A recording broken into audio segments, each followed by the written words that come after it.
All right, class, welcome to session 2. This is lesson 2, session 2. We're starting on page 21. This is finding volume using unit cubes. Read and try to solve the problem below. Abigail uses cardboard to build a rectangular prism like the one shown below. What is the volume of the prism? Well, let's take a look at what we know. We know it's 3 units up, 2 this way, so we have 2 layers, or 2 towers, 3 layers, and it's 4 across. So let's do that. We got 3 going up. We've got 2 across. 1, 2. And then we have 4 going across this way. There we go. Now we just need to fill in our extra pieces. So there's that one and those ones. Now we just need to do the same to the next couple rows.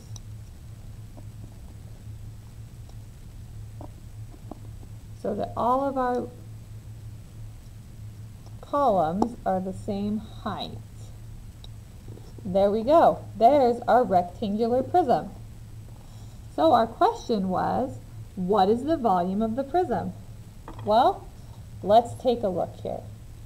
We know we have, I'm going to flip this way for you guys, right? We know we have 3 layers, right? And how many per layer?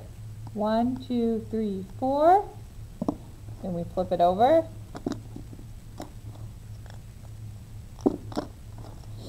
5, 6, 7, 8. There's 8 per layer. Well, we know our 3 times tables, and 3 times 8 is 24. Oops. Sorry guys, watch the camera. What's another way we could have solved it? We could have done, oh, there's 8 per row, 8 plus 8 plus 8, and that also equals 24. So there you go. If you guys want, you can draw it out in this section, but you definitely don't have to. All right, let's go to page 22.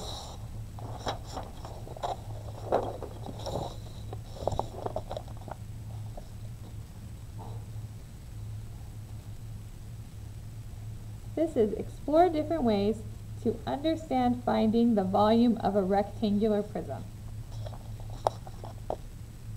Abigail uses cardboard to build a prism like the one shown below. What is the volume of the prism? This prism should look familiar to you guys because it's the same one Abigail drew on the last page. Hold on, I'm going to move some stuff off my desk. There we go. Okay, picture it. You can find the volume of the prism by filling it with unit cubes and counting the numbers of cubes. That's kind of what we did on that last one, right? I built us that rectangular prism. Oh, I dropped part of my prism. But I built us a rectangular prism, right? It was 2 layers. That was our rectangular prism. So it was like we took that box and this is what would fit inside of it. Use unit cubes that are 1 cubic centimeter each, which is what we did. You can also find the volume by counting the number of cubes in one layer and the number of layers, which is also what we did. So there was 1, 2, 3, let me count these out for you guys. 1, 2, 3, 4, 5, 6, 7, 8, and there's 3 layers. So that gives us our 8 plus 8 plus 8 equals 24. Okay. Let's go to the next page.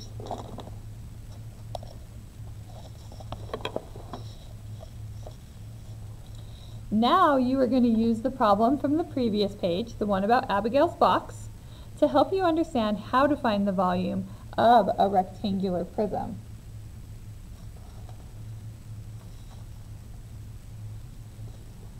Number 1, look at the model and picture it. So that was the previous page. Right here. Count the number of cubes in one layer. So how many were in each layer? We counted them down here. There was 8. How could you find the number of cubes in one layer without counting the cubes? Ooh, that's a good one. Let me tell you how. You can multiply the length, which was our 4, times the width, which was our 2. So length times width. So how long it was times how wide it was, which that was, the length was 4, the width was 2, it equals 8. So there's 8 cubes in one layer.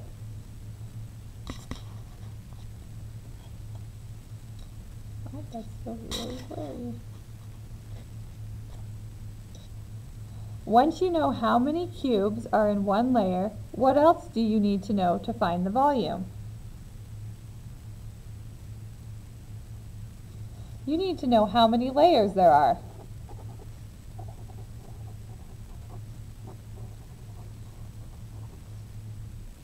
There are 8 cubes in each layer, and there are 3 layers, right? 1 layer, 2 layers, 3 layers.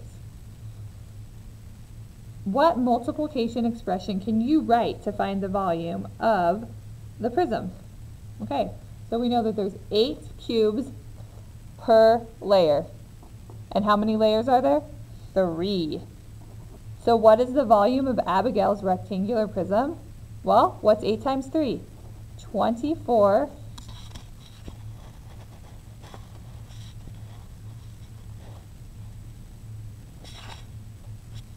24, and we are measuring in centimeters. Cubic centimeters.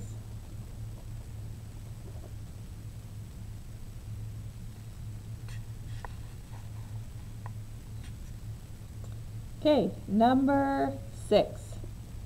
Explain how you can use multiplication to find the volume of a rectangular prism. So what did we do first? We multiply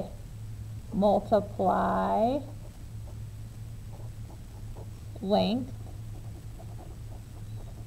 times width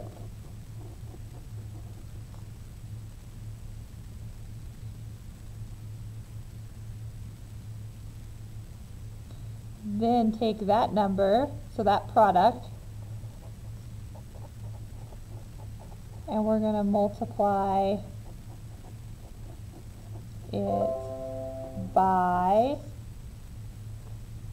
the number of layers. Guys, I don't know why this is going so blurry all of a sudden. So again, it says multiply length times width, and then take that product and multiply it by the number of layers, which is what we did up here. We figured out that the length times width was 8. Then we figured out how many layers there was. There was 3. So we took the number of layers, 3, and times it by the how many were in each layer. 3 times 8 is 24 cubic centimeters. Now let's look at number 7. Number 7 says, look back at your try it and picture it and model it. Which models or strategies do you like best for finding the volume of a rectangular prism? Did you like it when we built a model and counted the cubes? Did you prefer when we drew out a diagram, which we didn't draw, but some of you might have, to recognize the number of cubes per layer? Or did you like using repeated addition or multiplication to calculate the volume? I don't know the answer to this one because it's your opinion. Which way did you prefer to multiply it?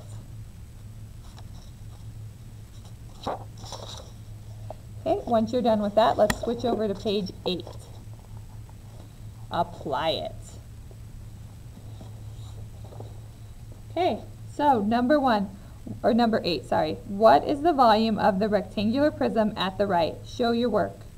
So let's take a look. We have 1 inch. So we're measuring in inches. That's very important to note. So one thing we could do is we can count 1, 2, 3.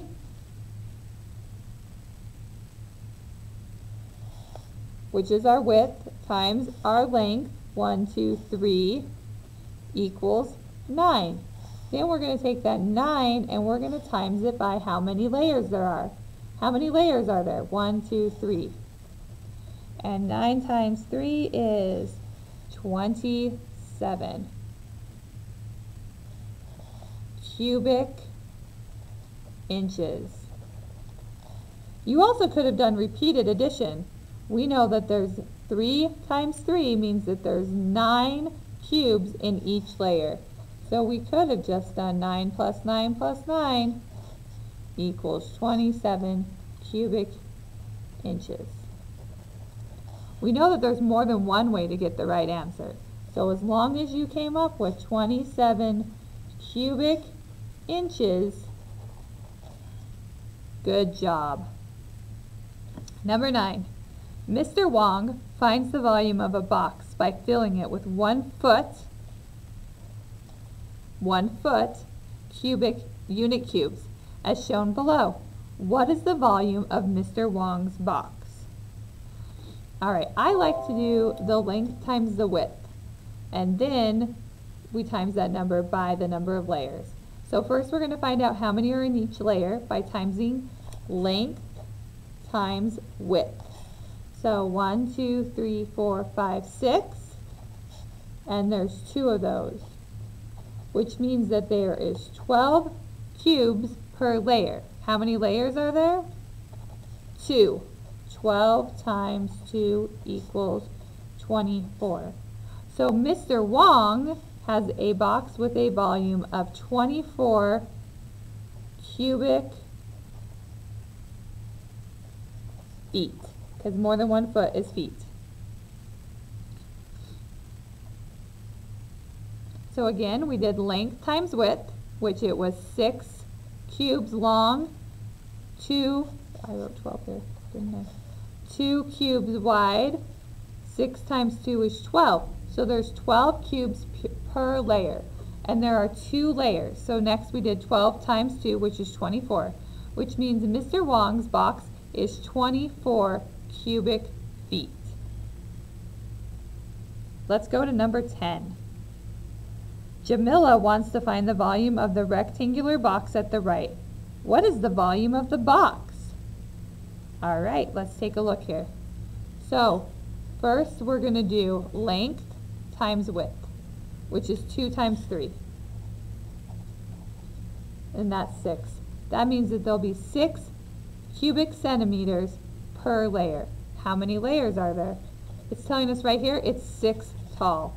So we're going to do 6 times 6. What is 6 times 6?